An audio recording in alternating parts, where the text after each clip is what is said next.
कैसे हो दोस्तों? उम्मीद है आप सभी अच्छे होंगे। आइए जान लेते हैं उत्तर प्रदेश की ताजा और बड़ी खबरें सिर्फ 10 मिनट में। उससे पहले आप ये वीडियो कहां से देख रहे हैं हमें कमेंट करके जरूर बताएं। उत्तर प्रदेश सरकार ने किसानों के लिए नई बीमा योजना लागू की है। अब प्राकृतिक आपदा या फसल खराब होने पर किसानों को मुआवजा पाने के लिए महीनों इंतजार नहीं करना पड़ेगा। सीधे खाते में भुगतान होगा, जिससे किसान आर्थिक संकट से बच सकें। प्रदेश भर में अगले 3 दिन के लिए मौसम विभाग ने भारी बारिश और बिजली गिरने का अलर्ट जारी किया है। प्रशासन ने ग्रामीण इलाकों में रहने वाले लोगों से सुरक्षित स्थानों पर जाने और बच्चों को घर से बाहर न भेजने की अपील की है। राशन कार्ड धारकों के लिए सरकार ने नई ऑनलाइन सुविधा शुरू की है। अब लोग घर बैठे मोबाइल से ही पता बदल सकते हैं और परिवार के नए सदस्य का नाम जोड़ सकते हैं। इससे लंबी कतारों और दफ्तरों के चक्कर से राहत मिलेगी। किसान क्रेडिट कार्ड योजना को और आसान बना दिया गया है। अब किसान अपने मोबाइल फोन से आवेदन कर सकेंगे और बैंक खाते में सीधे कर्ज की राशि पहुंच जाएगी। इससे खेती-बाड़ी के लिए पैसे की दिक्कत काफी हद तक कम होगी। बिजली विभाग ने ग्रामीण इलाकों में बिल सुधार अभियान चलाया है। अब गलत बिल आने पर उपभोक्ता को शिकायत दर्ज करते ही तुरंत सुधार मिलेगा। इससे हजारों ग्रामीण उपभोक्ताओं को बड़ी राहत मिलेगी और भ्रष्टाचार भी रुकेगा। प्राथमिक और माध्यमिक विद्यालयों में बच्चों को मुफ्त यूनिफॉर्म और किताबें देने की योजना तेजी से लागू हो रही है। अब तक लाखों बच्चों को लाभ मिल चुका है और सरकार का दावा है कि किसी भी छात्र को पढ़ाई से वंचित नहीं रहने दिया जाएगा। युवाओं के लिए बड़ी राहत की खबर आई है। प्रदेश सरकार जल्द ही 50,000 सरकारी पदों पर भर्ती प्रक्रिया शुरू करने जा रही है। इसमें पुलिस, शिक्षा और स्वास्थ्य विभाग की नौकरियां शामिल हैं। इससे बेरोजगार युवाओं को सुनहरा अवसर मिलेगा। गन्ना किसानों को राहत देने के लिए सरकार ने सभी चीनी मिलों को आदेश दिया है कि 10 दिन के भीतर किसानों का बकाया भुगतान किया जाए। देरी करने वाली मिलों पर जुर्माना और कार्रवाई भी की जाएगी। किसानों ने इस फैसले का स्वागत किया है। स्वास्थ्य विभाग ने विशेष पहल की है। आयुष्मान कार्ड अपडेट कराने के लिए जिलों में कैंप लगाए जाएंगे। इससे लाखों गरीब परिवारों को इलाज में मदद मिलेगी और लोगों को कार्ड बनवाने के लिए भटकना नहीं पड़ेगा। छात्रवृत्ति पाने वाले छात्रों के लिए सरकार ने आधार से लिंक करना अनिवार्य कर दिया है। अब छात्रवृत्ति का पैसा सीधे बैंक खाते में आएगा। इससे धोखाधड़ी रोकी जा सकेगी और हर विद्यार्थी को उसका हक मिलेगा। प्रदेश में महिलाओं को आत्मनिर्भर बनाने के लिए नई योजना लागू की गई है। इसके तहत महिलाओं को सिलाई, कढ़ाई और छोटे उद्योगों के लिए कम ब्याज पर ऋण दिया जाएगा। सरकार का लक्ष्य है कि 5 लाख से अधिक महिलाओं को लाभ मिले। ग्रामीण क्षेत्रों में सड़क और बिजली की समस्या को दूर करने के लिए विशेष अभियान चल रहा है। सरकार ने ऐलान किया है कि इस साल के अंत तक 10,000 से ज्यादा गांवों में पक्की सड़कें और 24 घंटे बिजली उपलब्ध कराई जाएगी। लखनऊ में मेट्रो प्रोजेक्ट तेजी से आगे बढ़ रहा है। नया एयरपोर्ट कॉरिडोर तय समय से पहले पूरा करने की तैयारी की जा रही है। वाराणसी में गंगा नदी पर वाटर टैक्सी सेवा शुरू करने की योजना को अंतिम रूप दिया जा रहा है। इससे पर्यटकों को नई सुविधा मिलेगी। गोरखपुर AIIMS में नया हृदय रोग विभाग शुरू किया गया है। मरीजों को आधुनिक और सस्ती चिकित्सा सुविधा उपलब्ध कराई जा रही है। कानपुर में पुराने डीजल वाहनों पर रोक लगा दी गई है।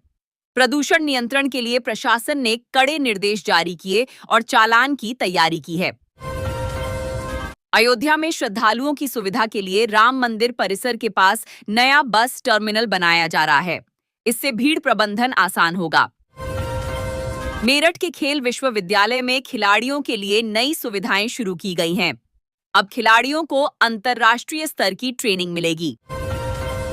प्रयागराज में गंगा सफाई अभियान को और तेज किया गया है। घाटों पर विशेष टीमें तैनात की गई हैं ताकि सफाई लगातार जारी रह सके। झांसी में महिलाओं की सुरक्षा के लिए पिंक पेट्रोल की गश्त बढ़ाई गई है। अब दिन रात महिला पुलिस टीमें सक्रिय रहेंगी। नोएडा में फिल्म सिटी प्रोजेक्ट का काम तेज किया गया है।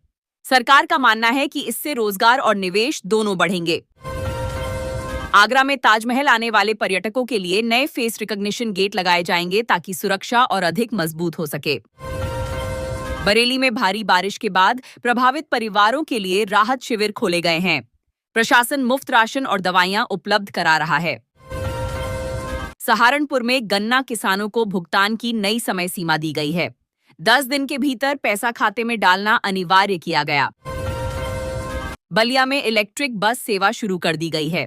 यात्रियों को सस्ती और आरामदायक यात्रा का अनुभव मिल रहा है। फैजाबाद मंडल में सरयू नदी किनारे इको टूरिज्म प्रोजेक्ट शुरू हुआ है। इससे स्थानीय युवाओं को रोजगार के अवसर मिलेंगे। मथुरा में जन्माष्टमी महोत्सव की तैयारियां जोरों पर हैं। प्रशासन ने सुरक्षा व्यवस्था के लिए पुलिस बल तैनात कर दिया है। गाजीपुर में किसानों को आधुनिक खेती सिखाने के लिए कृषि विज्ञान केंद्र पर नई ट्रेनिंग सुविधा उपलब्ध कराई गई है। अलीगढ़ में पुलिस ने अवैध शराब के खिलाफ बड़ी कार्रवाई की है। हजारों लीटर शराब बरामद की गई और कई आरोपी गिरफ्तार हुए। लखीमपुर खीरी में बाढ़ प्रभावित इलाकों में राहत कार्य जारी है। एनडीआरएफ और प्रशासन मिलकर मदद पहुंचा रहे हैं। चित्रकूट में धार्मिक पर्यटन को बढ़ावा देने के लिए नया होमस्टे प्रोजेक्ट शुरू किया गया है। स्थानीय लोग भी इसका हिस्सा बन रहे हैं। गाजियाबाद में ट्रैफिक जाम की समस्या कम करने के लिए नया फ्लाईओवर बनाया जा रहा है। काम अगले साल तक पूरा होगा। शाहजहांपुर में मेडिकल कॉलेज का निर्माण पूरा हो गया है। अब छात्रों के लिए एडमिशन प्रक्रिया जल्द शुरू होगी। अमेठी में किसानों को मुफ्त बीज और खाद देने के लिए नया वितरण केंद्र खोला गया है। इससे किसानों को सीधी राहत मिलेगी। हापुड़ में पुलिस ने अपराधियों के खिलाफ अभियान चलाया। कई आरोपियों को गिरफ्तार किया गया और हथियार भी बरामद हुए। ललितपुर में जल संरक्षण के लिए गांवों में तालाब खुदवाने की योजना लागू की गई है। ग्रामीणों ने इस पहल का स्वागत किया। मिर्जापुर में विंध्याचल मंदिर परिसर का सौंदर्यीकरण हो रहा है। इससे धार्मिक पर्यटन को नया रूप मिलेगा। सोनभद्र में खनन क्षेत्रों की सुरक्षा के लिए विशेष पुलिस बल तैनात किया गया है ताकि हादसों को रोका जा सके। बाराबंकी में गरीब परिवारों को प्रधानमंत्री आवास योजना के तहत नए घर दिए गए हैं। लोगों में खुशी का माहौल है। बदायूं में ग्रामीण इलाकों में बिजली आपूर्ति सुधारने के लिए नया सबस्टेशन बनाया गया है। गांवों में रोशनी बढ़ेगी। सुल्तानपुर में किसानों को आधुनिक उपकरणों पर सब्सिडी दी जा रही है। किसान कम लागत में खेती कर पाएंगे। फतेहपुर में सड़क सुरक्षा अभियान चलाया गया। लोगों को हेलमेट और सीट बेल्ट के महत्व के बारे में समझाया गया। मुंह में सीवरेज लाइन सुधारने का काम तेजी से किया जा रहा है ताकि लोगों को जलभराव से राहत मिल सके। जौनपुर में नालों की सफाई के लिए विशेष अभियान चलाया गया है। सफाई कर्मी लगातार काम कर रहे हैं।